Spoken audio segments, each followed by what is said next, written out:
If you ever drive alone on a European highway at night and see the same car behind you for hours, don't stop. Because some drivers are not trying to overtake you, they're trying to take your place. My name is Daniel Carter. I'm from the United States. This happened to me in Germany 3 years ago. I was driving on the E45 highway, heading from Hamburg to a small town near the Danish border. It was supposed to be a simple road trip, just me, my rental car, and a quiet night drive. But somewhere along that highway, something started following me. The road was empty, no traffic, no lights except my headlights cutting through the dark forest. The kind of road where you feel completely alone.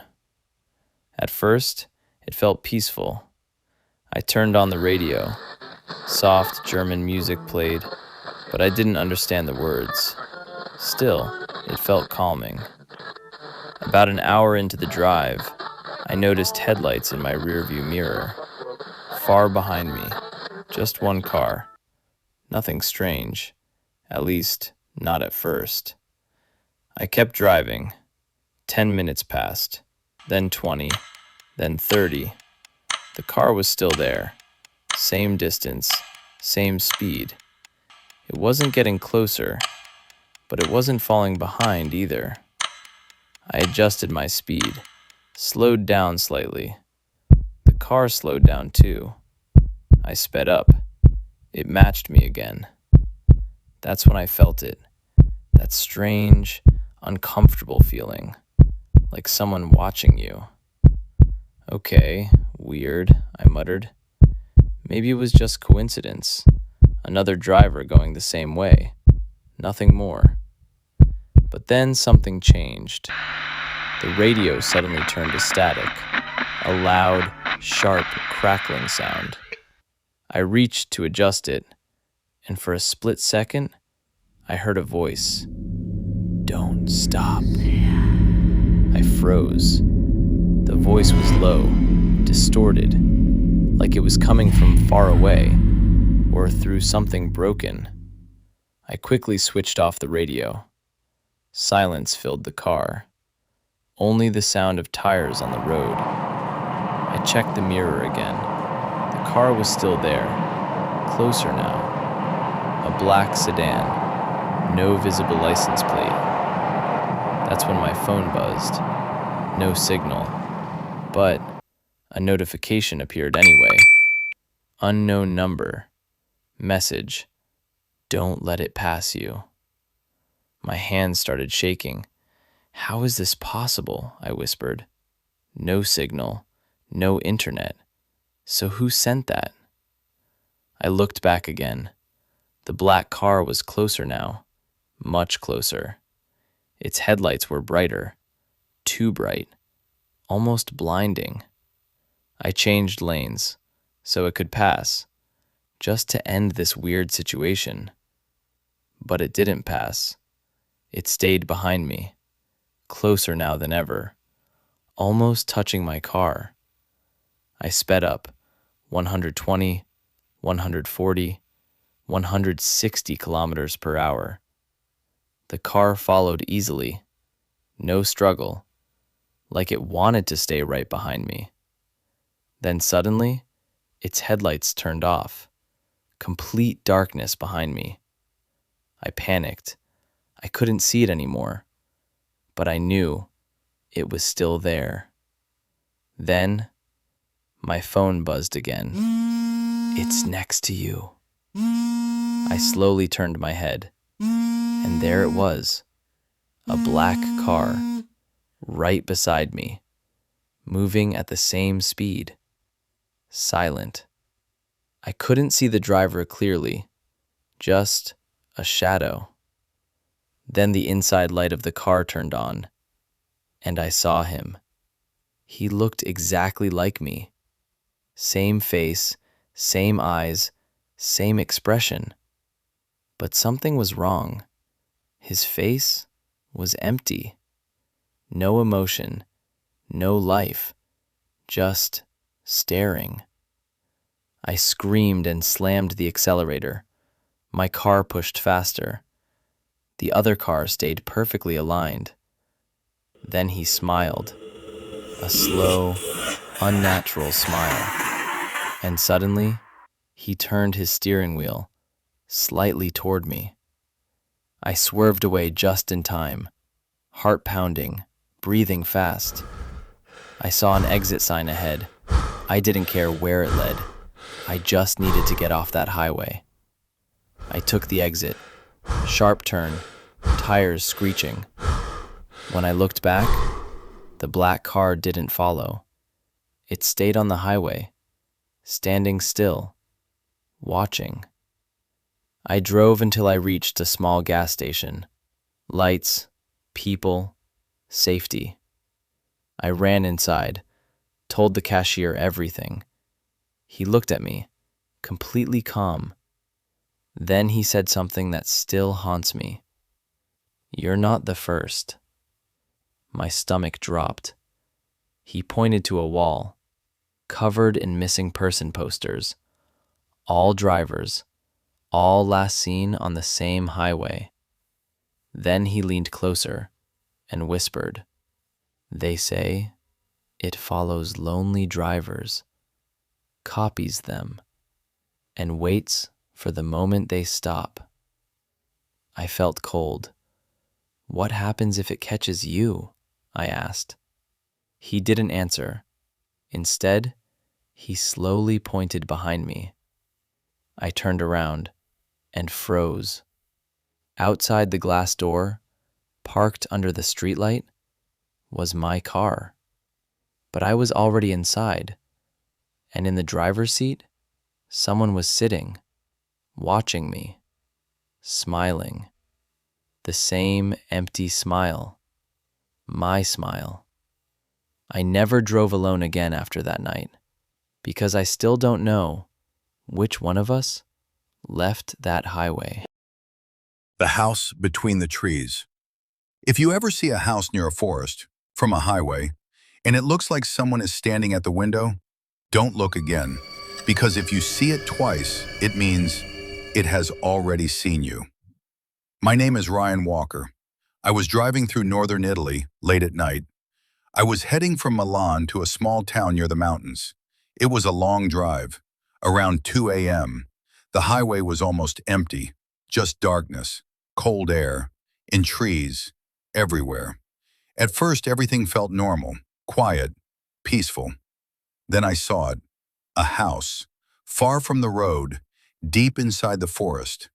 It didn't make sense, no lights around it, no nearby road, just one old house, sitting alone between the trees. As I passed it, I noticed something strange. A figure, standing at the window, not moving, just watching the road. I felt a chill, but I kept driving. It's nothing, I told myself, just someone's house. But then, my GPS glitched. The screen froze, then restarted. And suddenly, it told me to take the next exit. There was no exit on my route. Still, it kept repeating, "Turn right, ahead."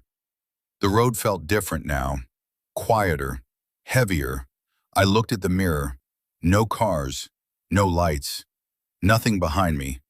Then I saw the sign, a small, almost hidden exit. I don't know why, but I took it. The road became narrow, surrounded by thick trees. No streetlights, no sound. Just my car and the forest. After a few minutes, I saw something ahead. My heart stopped. It was the same house, the one I saw from the highway. But that was impossible. I had driven far away. "How?" I whispered. The car slowed down on its own. I didn't touch the brake. It just stopped, right in front of the house. The lights inside were off, but the window was still there, and the figure was still standing, watching me, this time closer. I could see more clearly. It wasn't moving, not breathing, just standing. I tried to start the car again. Nothing. The engine was dead. Then, the front door of the house slowly opened. A long, creaking sound echoed in the silence. I held my breath. No one came out, just darkness inside. Then, a voice, from behind me. "Why did you stop?" I froze. Slowly, I turned my head. The back seat was not empty anymore. Someone was sitting there. A man, pale, thin, eyes wide open, staring at me. "I didn't invite you," I whispered. He smiled. "You did, when you looked." My chest felt tight. "What do you want?" I asked. He leaned forward slowly and whispered, "You saw the house. Now the house sees you." The lights outside suddenly turned on. The house was fully visible now. And what I saw made my blood run cold. There were faces in every window, dozens of them. Men, women, children, all standing still, all staring at me with the same empty eyes. The man behind me spoke again. "They all stopped, just like you." I tried to open the door. It wouldn't move. Locked. The windows wouldn't open. I was trapped. Then suddenly, all the faces in the house smiled. At the same time, a wide, unnatural smile. The man in the back seat laughed softly. "Now, you stay." I screamed and closed my eyes. Then, silence. Complete silence. After a few seconds, I opened my eyes. The car was moving again. Back on the highway, normal road, normal lights, no house, no forest, nothing. I was shaking. "Was it real?" I whispered. I kept driving, didn't stop. After an hour, I reached a gas station. I walked inside, still shaking. The cashier looked at me and froze. "What?" I asked. He didn't answer. He slowly pointed to the mirror behind me. I turned and saw my reflection. But something was wrong. I wasn't alone. Behind me, standing very still, was the same man, smiling. And in the reflection, my face slowly started smiling too, even though I wasn't. I never went back to that road, but sometimes when I close my eyes, I still see the house. And now there's someone new, standing at the window, watching the highway, waiting. If your car ever stops by itself in the middle of a highway at night, do not get out, because what you see might not be real.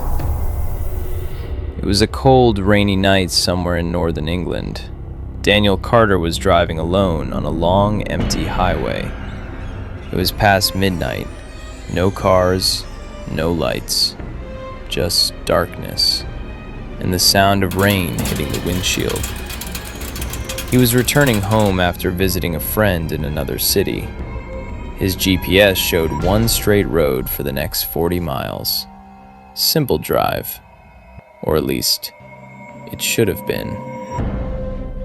After about 20 minutes, something strange happened. His car suddenly slowed down. Daniel frowned. I didn't touch the brakes. The speed dropped again. 60, 50, 40. Then suddenly, the engine died.